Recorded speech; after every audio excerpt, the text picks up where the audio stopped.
कल राज्य के बारे में चर्चा की है।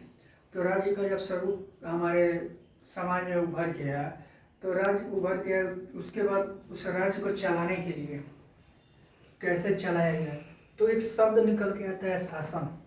शासन का मतलब होता है किसी व्यवस्था या कोई एक परिवार ही है, किसी परिवार को चलाने के लिए जो नियम कानून हम लोग लगाते हैं कि कोई घर का ये सामान लेगा, कोई घर की साफ सफाई करेगा, जैसे एक हम भाईचारा के रूप में एक नियम बनाते हैं, एक नियम कानून पे चलते हैं। उसी तरह जब हमारा राज्य अस्तित्व में आ रहा है, तो राज्य को चलाने के लिए हमको चाहिए शासन। शासन करने का एक शब्द निकल के है शासन। तो इस शासन का मतलब ये नहीं कि किसी को डंडे से मार का शासन, वो शब्द नहीं है। ये शासन बहुत प्यारा और खूबसूरत शब्द है।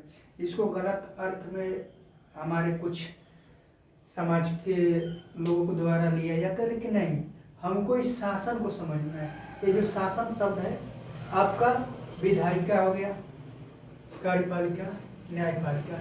शासन शब्द 3 भागों में बढ़ जाता है। इसके 3 रूप आते हैं। विधि, यह विधि मतलब कोई नियम हम बना रहे हैं।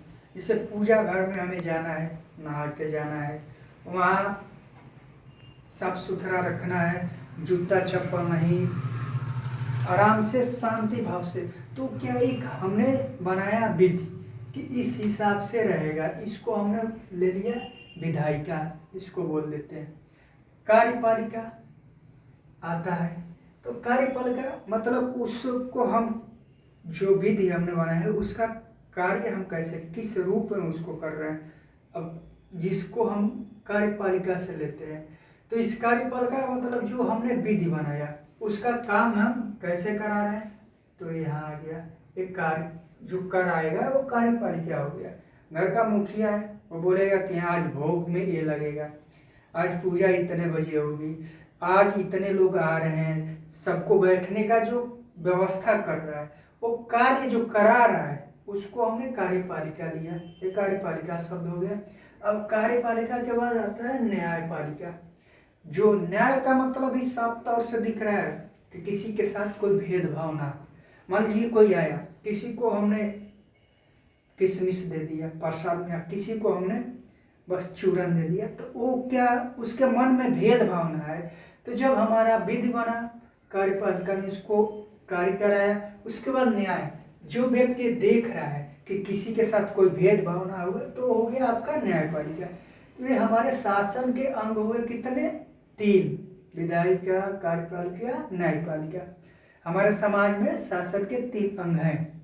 हम इस पे आगे और हम लोग चर्चा करेंगे। विधायिका के बारे में समझेंगे, कार्यपालिका और न्यायपालिका के बारे में समझेंगे।